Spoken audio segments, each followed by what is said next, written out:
사실 저는 나는 이제 할 게 없다. 이제 은퇴했으니까 이런 마음을 갖고 있던 차에 그런 말씀을 하시니까 굉장히 참 충격적인 그런 말씀으로 다가왔습니다. 그래서 제가 새벽에 기도에 나가서 물론 우리 감리교단을 위해서 그동안 기도는 했지만 그 이후로 더 간절하게 정말 하나님 앞에 기도하고 있습니다. 저희 목회는요, 미력하나마 한마디로 요약하면 성령의 역사와 인도하심으로 한 목회였다. 그렇게 말씀을 드릴 수가 있겠습니다. 저는 불신 가정에서 태어났습니다. 제 고향 마을인 대장리라고 하는 동네는 교회가 없었습니다. 저의 집안은 모두 비크리스찬들이었습니다. 저희 집은 장손 가정이라 1년에 대여섯 번의 제사를 드렸습니다. 저는 중학교 때부터 서울로 유학을 와서 학교를 다녔습니다. 서울에 와서 중학교 2학년 때 종묘 옆에 있는 대각사라고 하는 절에서 모이는 토요 학생법회에 참석을 했습니다.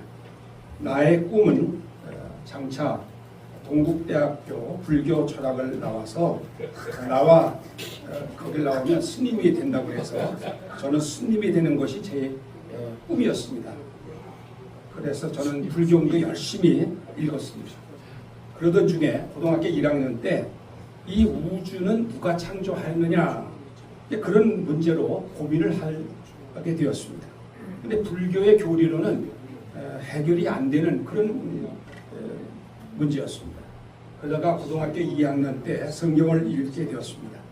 창세기 1장 1절에 태초에 하나님이 천지를 창조하시니라 하는 그 말씀을 읽는 순간에 제 눈이 확 밝아지는 느낌을 받았습니다. 그날부터 매일 새벽에 일어나서 1시간씩 성경을 통독을 했습니다. 1년 만에 요한계시록까지 다 읽었습니다. 그리고 저는 예수님이 참 생명이시다라고 하는 확신을 갖게 되었습니다. 저는 성경을 통독한 후에 불교에서 기독교로 개종을 하였습니다.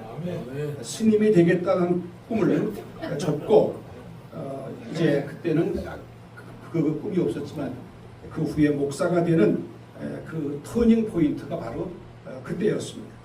그래서 세례를 받고 2년 만에 감리교 신학대학에 들어갔습니다.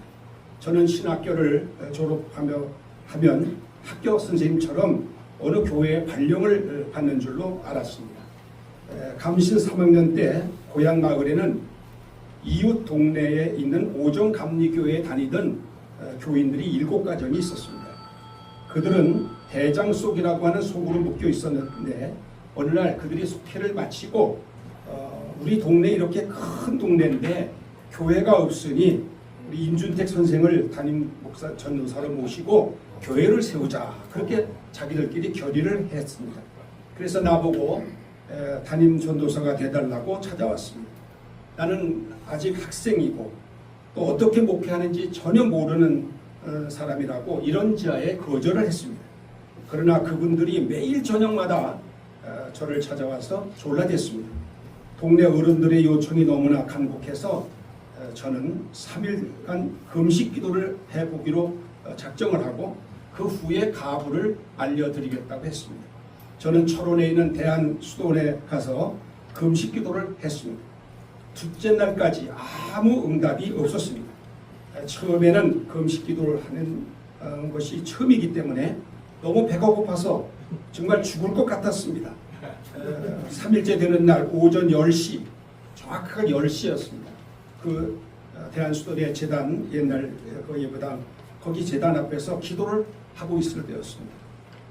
그 강대상 뒤에는 십자가는 없고요. 그 융단이 이렇게 치어져 있었어요.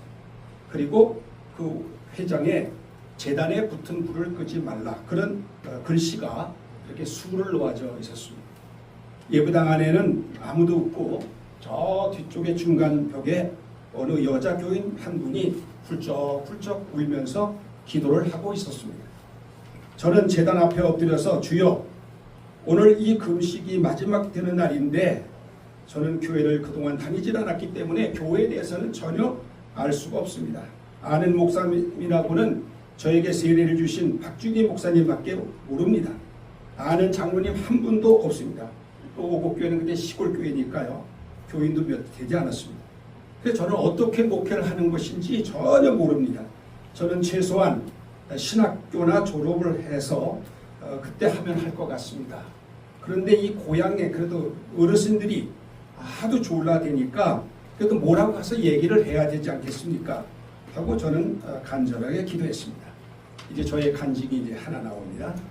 그래가지고 그거 기도를 하고 있는데 갑자기 그 재단에 붙은 불을 끄지 말라는 그 회장 가운데 십자가가 나타났습니다. 근데 그 십자가가 저한테 쫙 다가오더니 제 가슴 앞에 와서 탁 쓰더니 분명한 음성이 들렸습니다. 너는 이 십자가를 질 수 있느냐?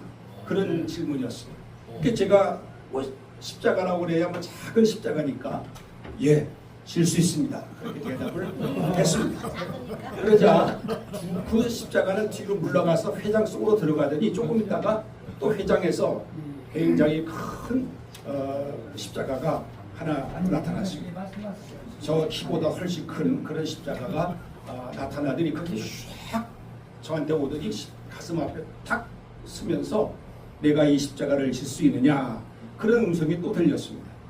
근데 저는 좀 생각을 했어요. 왜냐하면 십자가가 좀 크니까 저의 힘으로 과연 질 수가 있을지 못 질지 그거를 생각하고 참 생각하다가 예, 질 수 있을 것 같습니다. 근데 그랬어요. 그랬더니 그 십자가가 뒤로 확 물러가면서 회장 속으로 들어갔어요. 조금 있더니 큰 십자가가 저한테 확 덮치더니 내가 이 십자가를 질 수 있느냐 또 그 음성이 들리는 거예요. 그래서 제가 그 음성을 듣는 순간에 주님, 저는 도저히 이 십자가를 못 칩니다. 저는 이 십자가를 질 수가 없습니다. 그러나 주여 질 수 있는 능력을 주십시오. 질 수 있는 믿음을 주십시오. 그렇게 울면서 그렇게 기도했나 계기로 그렇게 결심을 했습니다. 그게 신학대학 3학년 되는 해였습니다. 그런데 그때 대장교회라고 하는 우리 고향 교회는 그 대장이 어디요? 아니 이제 김천 옆에 있는 대장이 오종리 대장님. 근데 그 오종 감리교회가 큰 교회가 하나 있었는데 그 교회가 모교회예요. 그 교회 지교회로 세웠어요. 그때 그 오종 교회는 제가 존경하는 오지석 목사님께서 시부하고 계실 때였습니다. 그래가지고 라떼 여기. 거시상하니까 나눠준 다음에 계속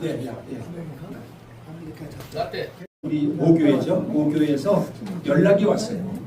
부흥회를 하니까 교인들을 데리고 참석을 하라. 그런 연락이 왔어요. 그래서 저는 모교회에서 오라고 그러니까 우리 교인들을 데리고 이제 그 부흥회를 참석하게 되었습니다. 근데 그때 시골에서는 되게 농촌에서는 겨울에 많이 하는데 그 부흥회하는 첫날 저녁에 눈이 너무 많이 온 거예요. 그래가지고 그 눈이 그 김포 평야에 이 길을 가는데 무릎까지 푹 빠질 정도로 그렇게 물을 이제 눈이 많이 왔어요. 그런 길을 3km 정도 떨어진 그런 거리에 있었는데 참석을 하게 되었습니다. 당시에 부흥 강사는 훗날의 감독회장을 지내신 장광영 목사님이셨습니다. 첫날 강사가 설교를 끝내고 통성 기도를 시켰는데요. 제가 기도하다가 기도 중에 환상을 보게 됐는데 여기 이제 두 번째 간증이고요. 그걸로 끝낼 것입니다.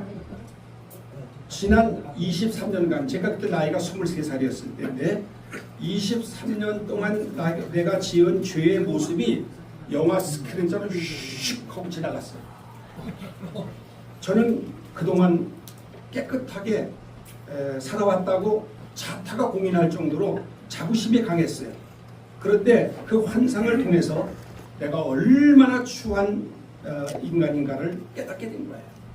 그래서 저는 그처럼 지은 이 엄청난 죄들을 어떻게 씻을 수가 있겠느냐고 울부짖으면서 그 오정교회 마룻바닥에 대굴대굴대굴 불면서 통해 작업을 하는 그런 시간이 되었습니다. 그때 갑자기 성령의 불이 확 그분에 떨어졌어요. 저는 너무 뜨거워가지고요. 마룻바닥에 대굴대굴 불면서 울었습니다. 그날 집회가 끝나고 돌아오는데 몸이 너무 뜨거워가지고 그 눈 위에 막 뒹굴고 싶은 충동을 느꼈어요. 그러나 같이 간 우리 교인들 때문에 체면을 차리려고 가까실로 참고 집으로 돌아왔습니다. 오정교회로 부흥에 참석을 할 때는 너무 추워서 그야말로 귓바퀴가 떨어져 나가는 것 같았는데 돌아올 때는 너무 더워가지고 몸이 후끈후끈거렸습니다. 성령의 불을 받으니까 목회에 열정이 생겼습니다. 열정이 생기니까 목회 방법은 몰라요. 서툴러요. 뭐 찬송을 할 줄 압니까? 무슨 뭐 전혀 방법을 몰라요. 그런데 열정을 가지니까 목회 방법이 나오는 거예요. 그 후에 우리 대장교회는 비약적으로 부흥을 하게 되었어요. 1년 만에 장년이 100명이 넘었어요. 28평 예배당을 새로 졌는데 입추의 여지가 없이 가득 찼습니다. 그리고 그 당시에는 이 시골 동네에도 아이들이 많았어요. 그래서 교회 학교가 그 동네의 학생들은 대부분 다 나왔다고 해도 과언이 아닙니다. 초, 중, 고등학교 학생들 합쳐서 250여 명의 학생들이 모였어요. 당시에 시골에는 청년들도 많이 있었어요. 대학생들도 있었습니다. 한 30여 명의 청년들이 나와가지고 교사로 수고를 해 주었습니다. 그래서 그 후에 저의 목회는 성령의 역사와 인도하심을 받는 그런 목회였습니다. 그러니까 목회가 물론 인간적으로야 힘들지요. 다 여기 목사님들은 저보다 더 장귀한 분들인데, 그런데 성령을 받고 그 뜨거운 열정을 가지고 하니까 내가 기대하지 못, 나는 부족하고 서툴르고 그렇지만 성령의 역사하시니까 엄청난 역사들이 막 일어나기 시작합니다. 그래서 결론이 뭐냐? 성령의 역사와 인도를 받는 목회는 쉽다. 우리 감리교는 아까 이 정장님도 역사를 하셨습니다만은 정말 올더스케이스의 그 웨슬리의 마음을 뜨겁게 하신 그 성령님이 지금도 우리들의 마음을 뜨겁게 하시고 또 우리 현직 목회자들의 마음을 가슴을 뜨겁게 하시는 역사만 있다면 우리 감리교회는 소망이 있습니다. 그리고 절망적이고 부정적인 그런 생각을 갖기 전에 먼저 뜨거운 열정을 다시 한번 달라고 우리 김 감독님이 지난주 설교에서 말씀한 것처럼 우리에게 있는 열정을 불살릴 때, 성령의 불이 임할 때 이런 역사는 앞으로도 계속될 줄로 믿습니다. 아멘. 지금 보니까 성령의 불길 타오르게 하소서. 정말 우리 감리교회 성령의 부흥의 불길이 타오르게 하실 줄로 믿습니다. 아멘.